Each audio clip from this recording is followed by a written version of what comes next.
I had an idea earlier, and it's an idea that's been playing on my mind for a while, using something else. But I'm going to take this out. It's not on the best charge. It's now dropped back down to 1 bar again. But it might be down to battery tag. But I'm just going to get it to the bottom of the hill here and see how it does.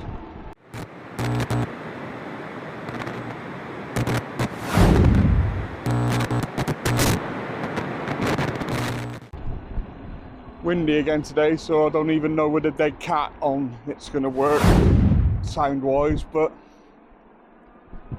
right, so let's get into a high gear and get onto the hill. You can see there's not a lot going on there, so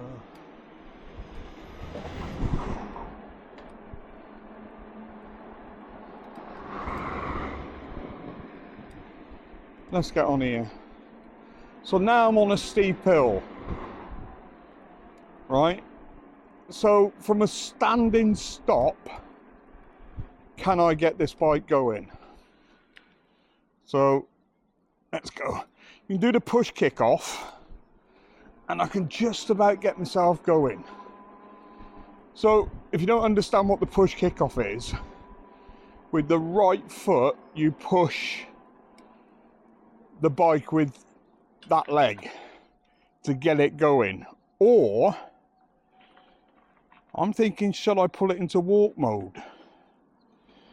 See if that does it. So to put most bikes into walk mode, it's a negative press of the minus and plus button, just a long press.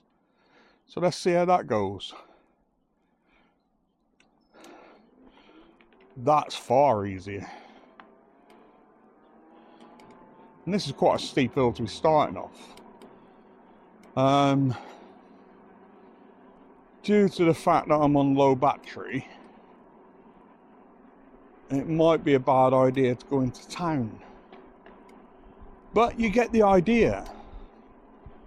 I didn't use the push off to get the bike going up the hill. I just used... I just used the walk button. Now the walk button is legal, and that's because the walk button takes you up to 6 kilometers an hour and then cuts out. So as a while back I tried to explain that what we needed was a boost button. Well, a bit of piss guy group, thinking, and it's already got one on, hasn't it? Most e-bikes have a walk mode, and I should have thought most e-bikes are set to cut out at 6 kilometers an hour, making them legal. What? TF? I know some of you are going to say, oh, I thought of that before. Of course you did. That's why you plastered it all over Facebook and wherever else you do stuff. But on the flat, I don't need a throttle. But it's on hills you need a throttle. These bikes aren't light.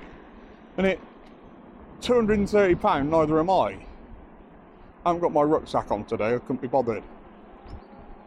But I'm down on 1 bar, and that set off up that hill like, well, all you need to get doing on a hill is you need to get rolling.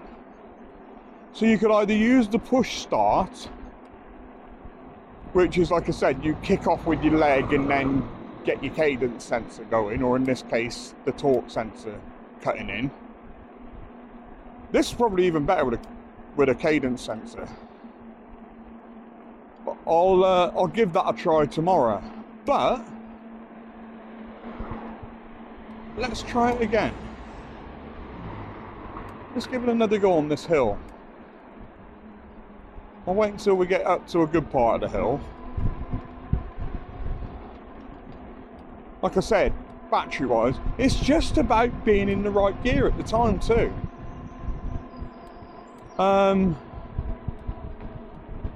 Like I said, it's right there in front of you. You've got your boost button. I don't know if it works brilliantly So you can see the hill here. If you can't, tough. But look, here I am on that hill. Let's hit this and pedal at the same time. Yeah, I didn't have to do the push off. Maybe that's what it's at. Maybe we can, I'm gonna run this for on my other bike and try it out. My other bike's heavier, so I'll have to strip some bits off for the summer or for a week just to see if it's viable. I think one of the problems that might be there is it's a more gradual start. It's not all or nothing, and what we really need is all up to 6 kilometers an hour, as much torque as it'll throw out,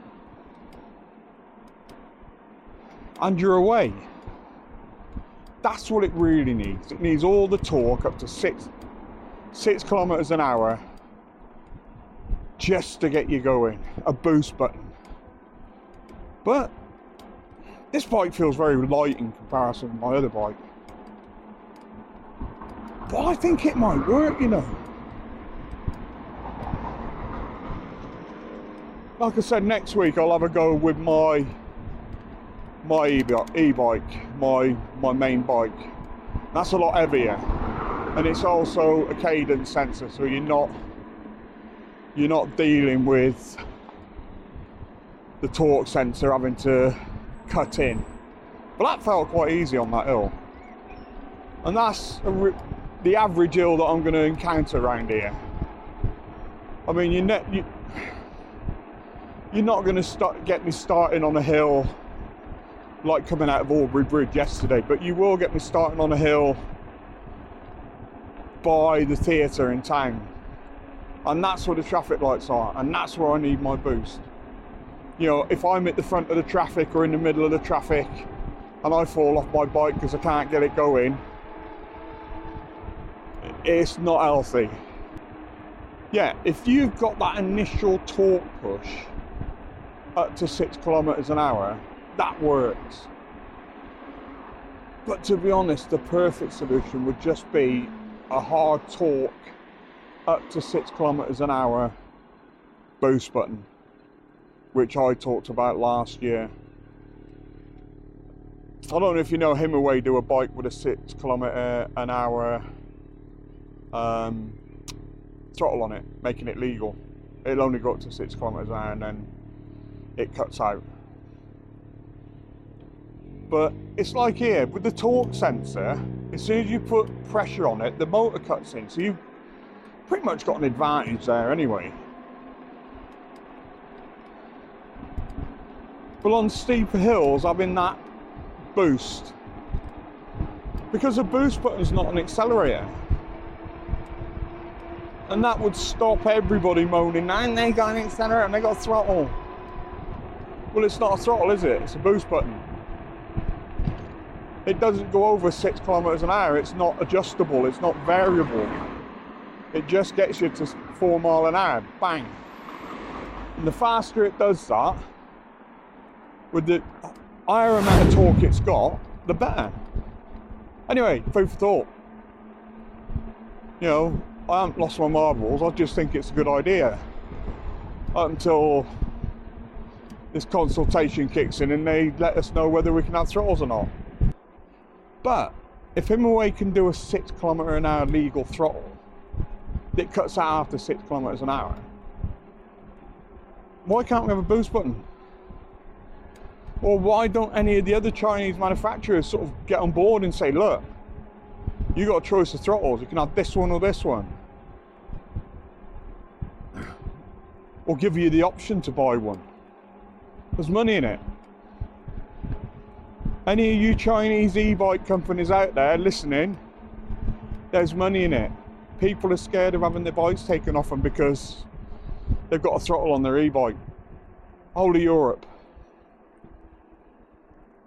Have a nice Sunday, everyone.